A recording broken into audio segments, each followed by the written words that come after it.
this on? Yes.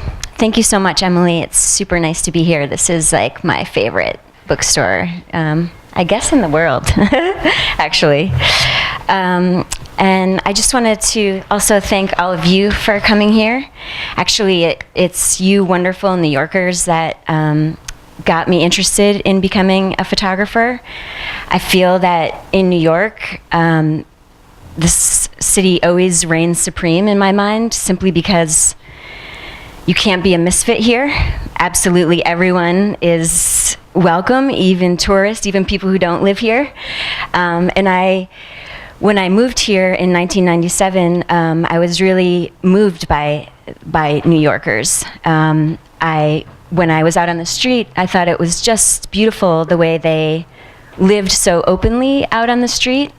I wasn't raised here, and I came here from San Francisco, so it was a very different way of living, and I'm sure a lot of that had to do with the fact that our apartments are so small, but I just loved being privy to all of these personal moments of these wonderful characters in New York, and the way that they lived their lives so confidently, not making excuses for who they were, and also exhibiting a little bit of vulnerability.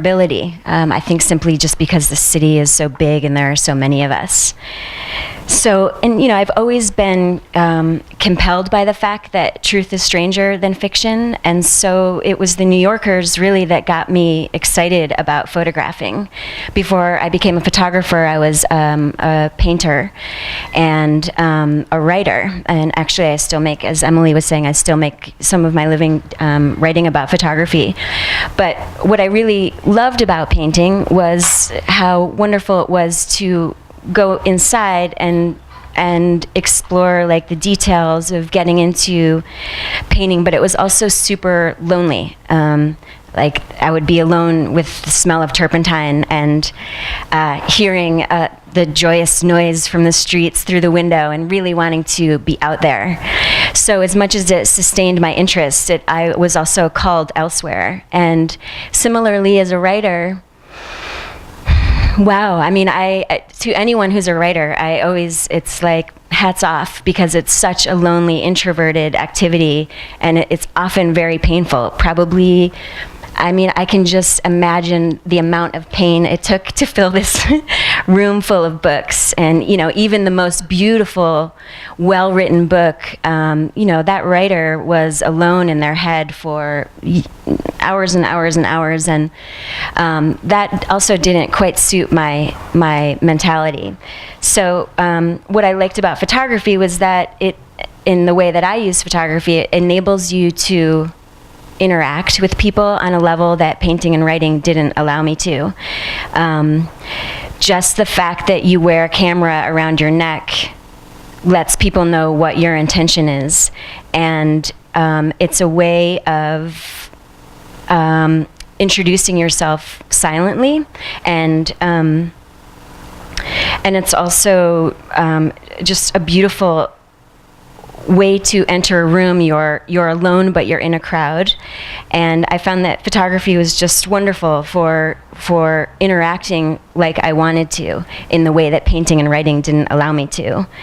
And also one of the greatest qualities of photography is that it stops time, which is mind-blowing to me. I know we all take it for granted because we all have one in our phone, but I just can't get over how magical that is. I don't know anything that does that. I don't know. And, I feel that it's such a powerful, different way to look at our reality. The way time unravels incessantly, it's a lot to take. And the fact that a camera can stop for a second and show us, it's just wonderful to me. And for me, photographing is it's an affirmative act. When I photograph, every time I click the shutter, it's because I like what I'm seeing, and I want to remember it. So photographs are like mementos for me. And sometimes what I'm photographing is beautiful, and sometimes it's profound, and sometimes it's interesting, and it doesn't always have to be, by beautiful I mean that in a very general term, like truth and beauty and order. And and to get in the habit of embracing the things that interest me on that level, I've found a wonderful lifestyle, because I think probably it's fair to say in our culture we look at things in the way that we attack problems in looking at how they're not working. What's not working? How do I fix what's not working? And I get it, it's necessary. But for me, it's so much more beautiful to be alive when I'm concentrating on what is working. And that's what I think photography does for me. So it was a wonderful change to switch to this medium. And you can imagine when I saw someone like the world famous Bob, who was embracing life so voraciously and so much in her own unique way, I was extremely inspired. But I guess before I get into that first meeting, maybe we'll hear a little bit from you, where you come from. Thank you. Hello, everyone. It's so nice to see so many familiar family faces in the audience. Thank you for braving the weather. Emily, thanks for having us. This is one of my dreams come true, to be at a book signing. And I've been trying to write my book about my life since I was 13. That kind of gives you an idea of where I was coming from, even at a young age. Like, oh, this is a really important story. And the truth is, I think everybody's story is equally important, right? Because it's our stories that provide the thread that tie us together. It's our stories that highlight what we have in common. And, you know, versus just looking at somebody across from the subway and seeing how we're different, or, you know, like that person's, it's like our stories actually contain how we're similar, the fact that we're all having this human experience. So I'm really intrigued and interested in everybody's story. And I always thought that if I shared mine, even from a young age, that maybe I wouldn't feel so alone in it. And it's the truth. It's the truth. So I'm really excited. I didn't know when I sat down with my first semi-word processor 5-pound typewriter that my first book would be a photography book. And it's such a great way to have a story told with the visuals, because it really is like slicing up moments of the past and serving them to people in the present. It's such an awesome way to have your story captured. A little bit about me. I moved to New York City in 1996 from San Francisco. I came here to be a famous drag queen. I was really excited. And I started doing that right away in the New York City nightclubs, Tunnel, Limelight, Club Pyramid, Club USA, all those really fun places. And then in about 97, I did my first burlesque show, which was the Vava Vroom Room, 97, 90, no.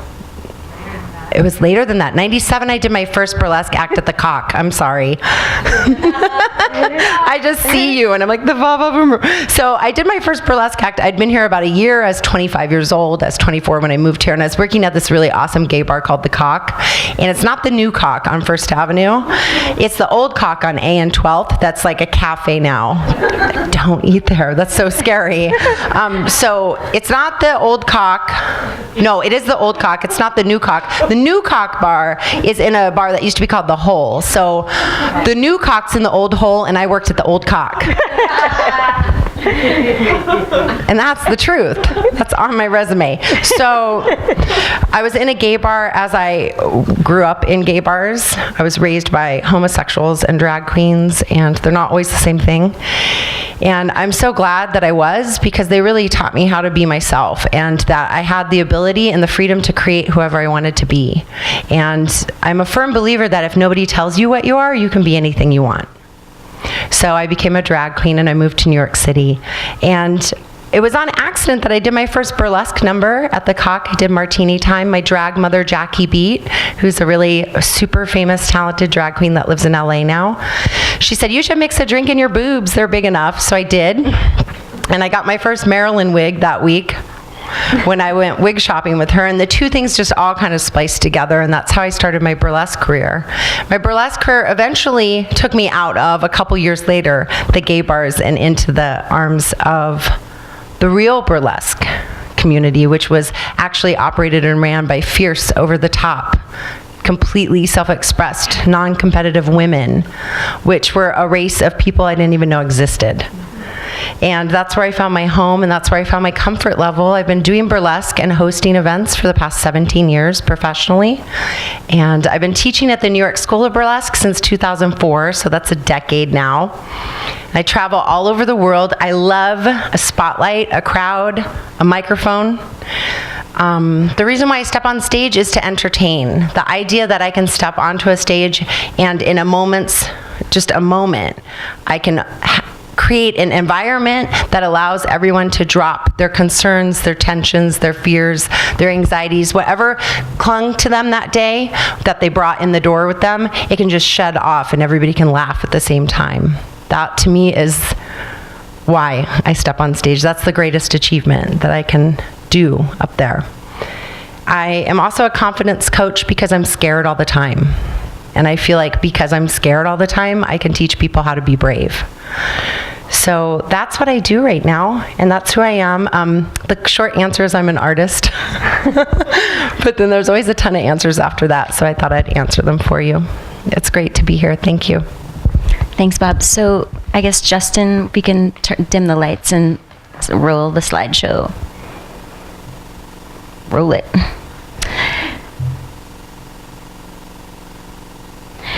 So I just want to tell you a little bit about our first meeting. I was having dinner with my boyfriend, and we were looking for something to do, and we knew that the neo-burlesque art form was experiencing a revival, and we were curious. So we went to the basement of CBGB's, having no idea what we were getting into, and we arrived late. And as a result, I could only find a place by the stage wings, and that afforded me this really special perspective wherein I could see when the dancers were facing the audience, their expressions light up with entertainment, and they were looking sexy and alive and wonderful. But at the same time, when they turned their backs to the audience, and we all know how important burlesque dancers' backs are, meaning their ears, I saw their faces actually drop to the fact that they were concentrating and actually that they were at work. And this got me thinking about what these girls are up against and just sort of the fullness of their experience, their onstage life, their backstage life. And then the world famous Bob came on because there were a bunch of girls performing that night, and she just blew my mind. I mean, they were all super beautiful, but she really stood out to me. And so I looked to see the next time she was performing, because I actually didn't have my camera that night, which is not very usual, but it's true that I didn't. And I tried to get myself introduced to you through Murray, and he did help me do that. And I met her backstage. I brought my camera and said, "I think you're amazing. I would love to make some photos of you tonight. Are you okay with that?" She said yes and gave me her number. And a few days later, when I had printed the images I made of her that night, I called her and we met at Bliss Cafe on Bedford Ave in Williamsburg. And I showed her the pictures and I told her, I really want to do this project with you, but I don't just want to. I don't just want to photograph you performing. I want to photograph you at home in intimate settings. I want to make a documentary. But we were complete strangers, so this was just the beginning, and I knew that it would take us a while to get to an intimate space. So we started doing 3-hour shoots. Right? And I came over and you were dishwashing, right? Laundry. Oh, was it laundry? I think it was laundry. I don't think it was. I think you were dishwashing. Was it dishwashing? Okay. I don't remember. You were in Mike's, you were living with Mike in Bed-Stuy. Mm-hmm. Our very first meeting. Mm-hmm. Mike Potter, the wig designer for Hedwig. Yeah. Mm-hmm. And how was that for you? I know how it was for me, but. Well, when Amy called me and she said, "I want to meet with you," and I was like, "Okay, great, Bliss Vegan Cafe, Bedford," and we met, and she showed me her work, and it was at a time in burlesque when a lot of people, I'm not saying this doesn't still happen, but every photographer has this amazing idea to shoot you backstage, right? They're like, oh my gosh, it'll be so cutting edge. And I'm not trying to be rude, but everybody wants the recipe. And I'll tell people, I'm not giving you the recipe, just enjoy a piece of the cake, right? Or they want to come backstage. And to me, backstage is like a really sacred place. It is where the magic potion is being mixed. And unless you're an ingredient in that potion, you have no business being back there. And I understand people wanting to capture that, but it was at a time when it was all annoying level of people trying to push themselves backstage with their cameras. So when I went to meet you, I was excited that you actually wanted to have a meeting outside of just trying to, and I had met you that night, but she brought work with her, which was one of the things that made her stand out. And you also showed me a picture of one of your paintings. And I was just like, oh my gosh, this person's at least a double threat. She's an amazing photographer and a great painter. If I was that talented, I would never stop talking about it, And there was something about the chemistry when we first met that just felt really natural. I felt very comfortable with you. And I have to tell you guys a quick story. When I first came to New York City, Ned Ambler was a casting agent, and he got me a casting with Annie Leibovitz for her book Girls. And I went in my black and white 1960s couture op art bikini and a huge blonde bubble wig and platform shoes. There's about 25 of us there. Squid from the Lunatics ended up getting in the book. And I remember stepping in front of Annie Leibovitz's camera, and I think I told you this story when we first met. And she, underneath my blonde wig, my daytime look was very different. I had a black widow's peak, so I shaved my hairline to look like a vampire. And I was really kind of goth and like a little cuckoo during the day, and then this blonde bombshell at night. There was a division. And I stepped in front of her camera, and it's my first casting. I'm in New York. My second was with Stephen Meisel. Like, it was kind of crazy, right? And so I'm standing in front of her camera, and she looks from behind it, and she's like, oh, can you take off your wig? And I just looked at her, and I was like, no. I can't. I don't want to, because I haven't assembled my character in New York City enough to deconstruct it. And she just stood there and was like, next. Right? And so I walked away, and I didn't get in the book, and I was fine with that. I was like, I'm here to serve cake, not like work in the kitchen and give out my recipe cards. So, it's not just somebody with a camera. I'm like, okay, great, yeah. So I was kind of like a tough person to sell over on this idea. But I remember our first meeting, and you're like, I would like to photograph you for 3 hours once a week, doing whatever you do. You can set the boundaries. I'll never cross them. And I remember thinking, what if I'm just doing my laundry? That was my question for you. And Amy said, I would love to photograph you doing your laundry for 3 hours. And I just thought, she is a total freak. And I liked her right away. And I said, what is this for? And she's like, I'm not sure. And I'm like, yeah, let's do it. So that's what it was like for me. That's a good description. I'm glad to hear it. Because I know I was so nervous for that first meeting. But because for me, photographing is so much about like learning how to establish trust with people. I'm really interested much more in the psychology behind photographing than the print. I love the print, and as I was talking before, they're mementos, and I count on them. But it was so amazing to be learning that with you, and being complete strangers, asking to get into her home and photograph, not only be privy to these intimate moments, but then actually photograph them, knowing I was in charge of the image to a certain extent. I mean, obviously I would talk to you about publicizing them before I would do that, but it was a very trusting thing for you to do, and it was really wonderful experience.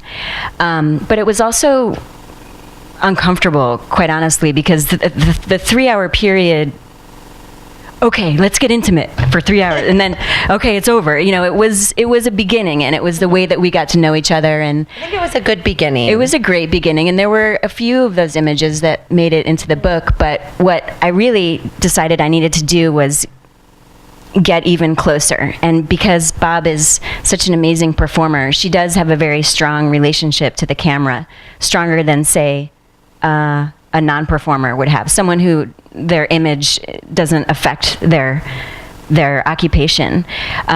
So that was something that I found challenging during the 3-hour period. So I posited to Bob if we could get together for 24-hour periods, which I was so nervous to ask of her. I would sleep in her bed. I would eat whatever she ate. I would go wherever she went. And again, she would she would be in charge of the day. Well, she would offer a few days and we would work it out. But it really helped get past all of the talking, or it just really opened up to some very genuine, beautiful moments, these 24-hour periods where I think you just had to forget about the camera at some point.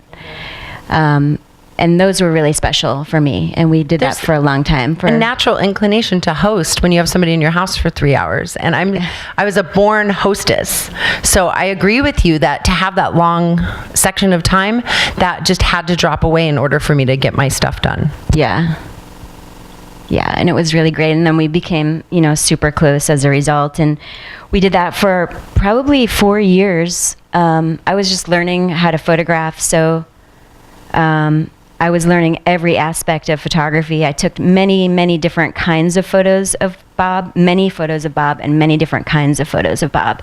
So not really sure, because I was also just learning about who she was, so how was I to know which picture really represented her? So I cast a very wide net, and this amounted to 4 years of photographing. And once I thought, okay, I've made this image before, and I had that experience several times, I knew that it was time to wrap up, and that I needed to now really look at these photographs and stop making them. And so that's how it went. And the 24-hour shoots, were they okay for you? I mean, I was so nervous. I remember making a list and like all the reasons why I was going to tell you it's very important we meet for 24 hours, or I don't even know if I got that far when I met you, because you were so awesome about it. Quite honestly, I was so psyched because, to sleep over, Well, I think the 3-hour sessions were really good, like first dates, and it gave me the information I needed to know. You were always really great about bringing prints. Every time we'd meet up, you'd show me the work you did. So you were never secretive about it. You were like, this is what I'm doing. And you were always so excited about it, but you were also always so unevasive. You were you're very unaggressive. Like, I think the reason why you get so much great street photography is because of who you are, the presence that you bring to the people when you take their picture. We'd be on a crowded subway and I'd be in a wig and she'd be taking my picture, and like never felt like you were having your picture taken. People weren't like, who's that person taking that person's picture? It just kind of organically happens. When I think of the 24-hour shoots, the 3 things I think of are Advil, special events, and non-photogenic moments. Those are like the 3 things.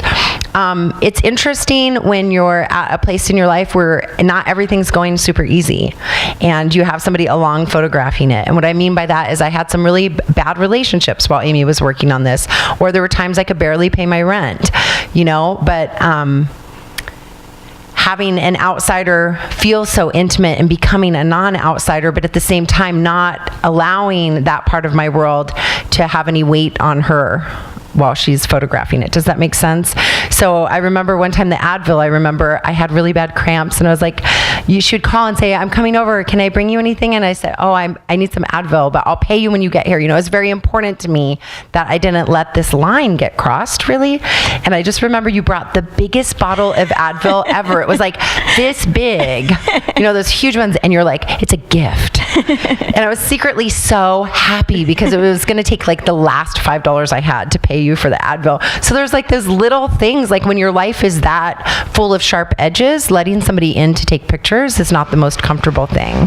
The other thing was the 24-hour shoots produced a lot of images. She would come and show me the work that were super, super, I wasn't at a place really in my career. I remember people maybe 10 years ago used to say, I've never seen a bad picture of you. You don't take them. I'm like, I do. I just burn them, right? So like there's bad pictures of me. They're just ashes, right? I don't let them exist. So this is my favorite. In the Tub is my favorite.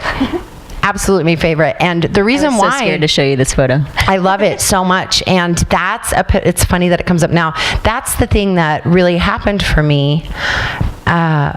So you have this idea of what you're supposed to present when you're a visual performer and what is commercially viable, right? Like what's going to give you a bigger bang for your buck, especially with burlesque, so much of it is visual. And then to see these moments of my everyday life, it's not that, I'm so cool and confident, I'm okay with you seeing me look like exhausted. I just ran through traffic, 2:00 in the morning in the tub. That confidence and that acceptance of vulnerability wasn't there when these pictures were taken. It's because of these pictures that I've actually learned to love every part of myself, even the parts of myself that I don't prefer to have show up to the party, right? And not just how I look in the pictures, but some of the feelings that the pictures remind me of. Moments of anger or distress or vulnerability, and just you think your life is one way and you have this picture in your head, especially if you're an artist, right? Or you're just creating this film of your life and it's beautifully art directed, and like every little thing, there's a fan blowing and somebody walks in and shows you in black and white, this is what it's really like. There was a harshness to the reality of the images that by looking at them over and over, I learned to loosen my grip on trying to be a certain way. Right? So I don't know how many people walk away from art projects or collaborations with that. That is such a huge gift that you gave me. And it wasn't the goal of the project, but it was this amazing fringe benefit, this level of acceptance that I have towards myself now. And it actually enables me to accept other people's less beautiful sides or angry sides or vulnerable sides. Like, I feel like whatever compassion we can have and understanding and love we can have for ourselves, it makes it that much easier to have it for others around us in those same positions. So it just changed my idea of if I thought I had any level of self-acceptance before the pictures, it completely shifted afterwards. And that was also the special events. So what would happen is Amy and I did these 24-hour shoots, and I'd wake up and she'd be shooting me in my sleep, and I just felt really comfortable with her. That was okay with me, and she stuck to the boundaries always, and there were very few by the end. But what also happened is she would say, if there's a special event, call me. I want to come shoot it. How many people have access to an amazing, top shelf, talented photographer who just is dying, chomping at the bit to come and preserve the greatest moments of your life, right? So I am the queen of special events. So I was calling her a lot. I was like, oh, there's this big show. It's a really big deal. Dirty, Julie, Kate, Tigger, we're all in it. The old school gang. You have to come. Bambi, come on. Or when my gay son Jeff died, and we spread his ashes on the beach.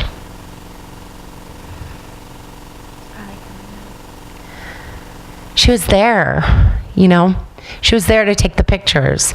And it wasn't like somebody who had pushed their way backstage coming to take the pictures. It was someone who had been a part of my life because for years they were there. I'd wake up and she'd be there photographing. The next week I'd see her and she'd hand me this beautiful stack of moments of my life. And it gave an intense value to them as the stack grew in size.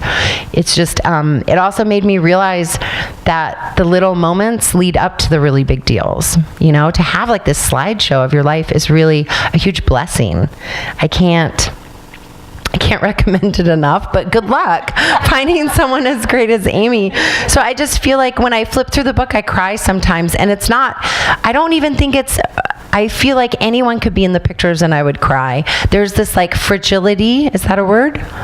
There's this fragility to life that we rarely get to see mixed in with the like strength and amazing parts of life. You see a picture on the cover of the New York Times and it's devastation and war crumbled countries, and it breaks my heart. I just want to start crying. But like to see those same people like dancing, and then the next to see the progression of life's moments, the ups and downs, it's such a rarity. And I think that's what Shoot the Arrow does for me, is it's such an emotional roller coaster.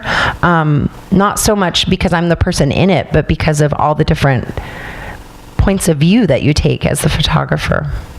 Thank you. What wonderful things to say. I can't even tell you. Well, does anyone have any questions? We want to open the floor to that. Or Bob, do you have anything else you want to add? No, I think Q&A would be great, right? Yeah, does anybody have any questions for Amy and Bob? I'm going to bring a mic around. Oh, I'm pretty loud now. This is for our... Speak up, Lola. Thank you. My question is, what was your ratio? It sounds like you took thousands and thousands and thousands of photos. as you know, I'm a filmmaker person, and for me, it's always like, oh, which take am I gonna use? Like, if you have thousands of photos of this incredible subject who is also a muse of mine, if you have that much material, like, how did you choose? I mean, it took me 4 years. Yeah. Literally. I photographed for 4 years and I edited for 4 years. And, and then in 2012, I found my publisher. And originally I had like 30 images that I just felt were really strong, and that's what I got the book publishing contract based on. We were going to add 20 more images to the book. Un-Gyve Press was like, okay, let's make it a 50 image book. So in order to get these 20 more images, I went through and looked at every single frame to make sure, that I had a good batch to give them. And all of the successful images I gave to them, and there were maybe like 120 in all. And much to my surprise and delight, Un-Gyve blew their budget and decided to include all of them. Yeah. So it was really exciting, but I will say that is the hardest part. And I'm sure you know that as a filmmaker too, the editing. The fact that I work in film, I think, helped, even though I was making copious amounts of negatives. I know that people make digital, one of the,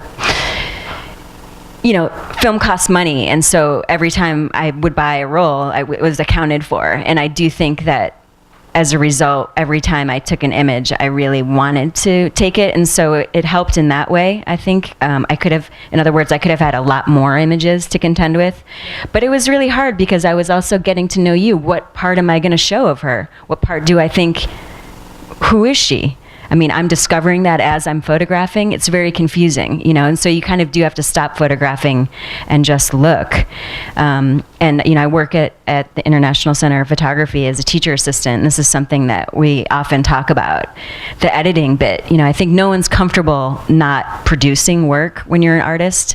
And in photography, I can't speak for many of the other art forms, but in photography, it's so important to stop and take a breath and look at your images, remove yourself from what you see so that you can be the objective viewer that everyone else is going to be. And that's extremely difficult, especially for someone like me who's there for the personal experience.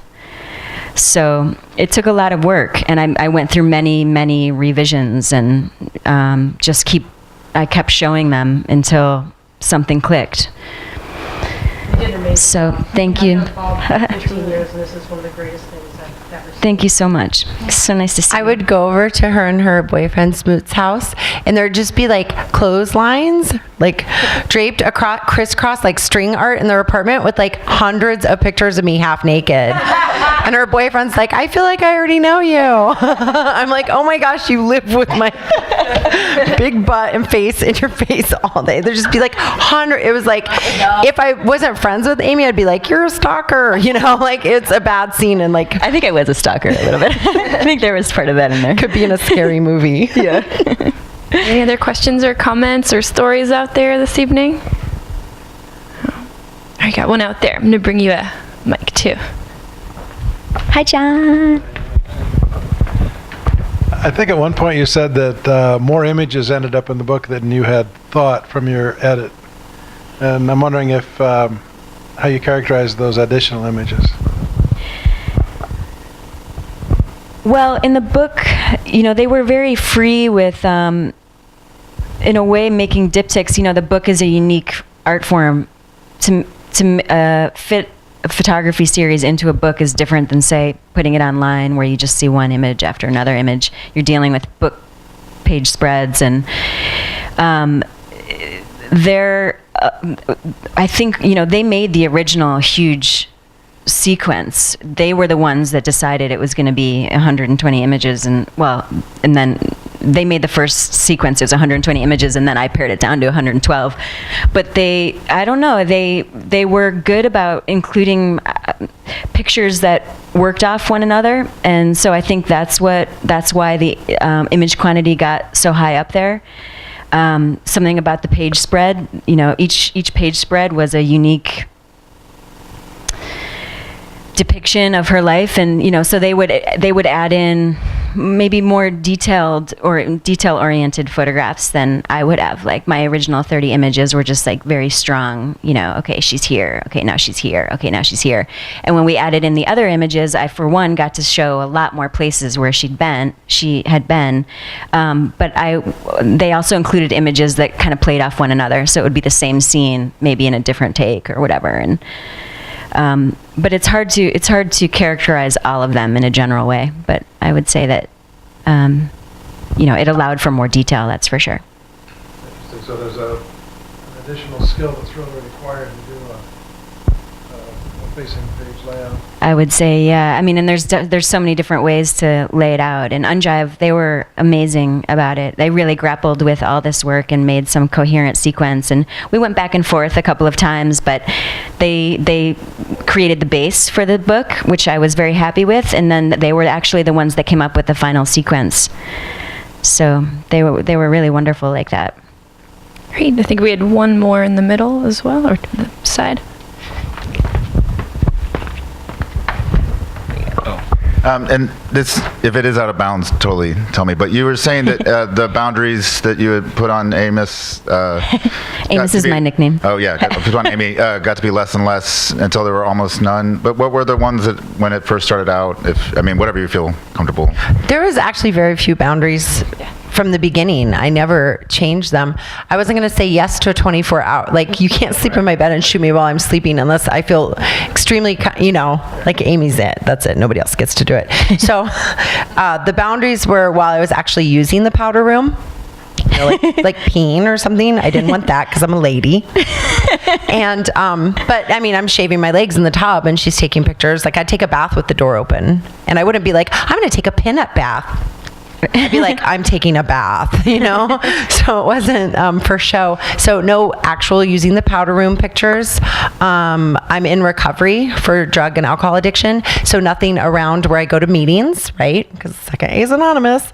I'm doing a real good job of that myself right now. And I'm very open about it. And then I think that was it. I mean, there were times where when I was backstage, it'd be pretty clear that it would be good for me to sort of slink away and give some people time, because backstage, like you were saying, yeah, and it's a very, I mean, people are nervous, and also those places were really cramped, so there wasn't usually room for someone like me who was extraneous, and so I would just try to be really, aware of that, so you wouldn't have to say, actually, can you get out of the dressing room because there's not enough room. I never had to tell you.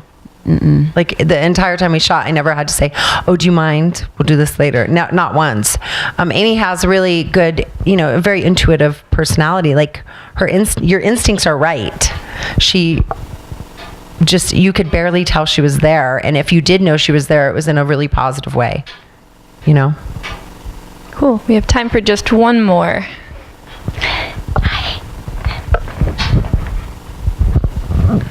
I just wanted to ask Amy a question about her approach to lighting. It seems to have sort of a film noir type of look. A lot of the photographs, the way you structure the lights, and do you carry a huge kit with you, or how do you do that? No, it was really important for me not to carry a huge kit, actually, because, for one, I was often in small quarters, like I just mentioned, but because I wanted to make pictures that had a sort of fly on the wall approach, I really didn't want to disturb the moments that were there. So I used a very small Leica rangefinder, very compact, quiet, great in low light, because I was also often in low light situations. I didn't want to turn on a light. Sometimes I used flash.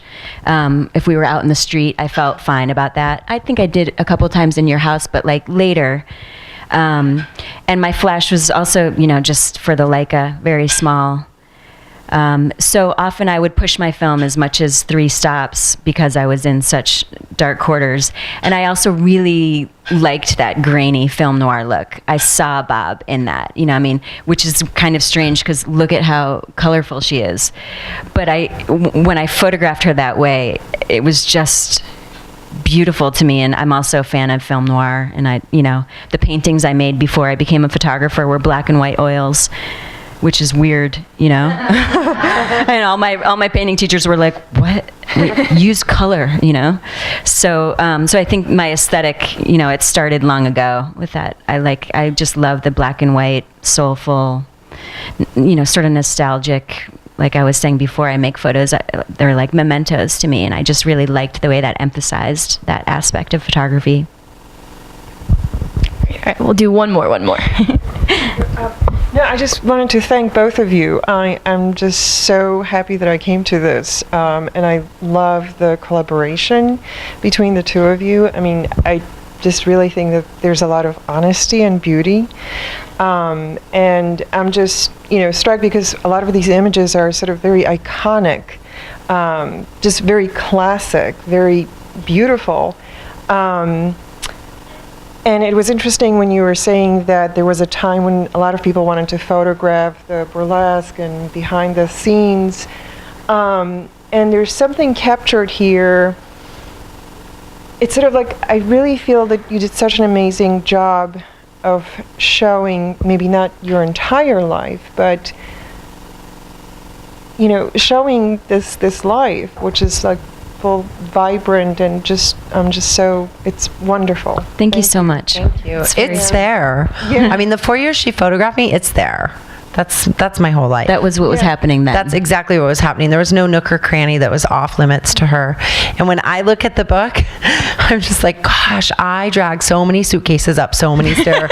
You know, people are like, oh, you're a showgirl. It's so glamorous. And I'm like, that book, my life autobiography, could be called Suitcases and Stairwells. Like, it's just like dragging and schlepping, you know, The these world heels famous and Bob through the story. snow. Yeah.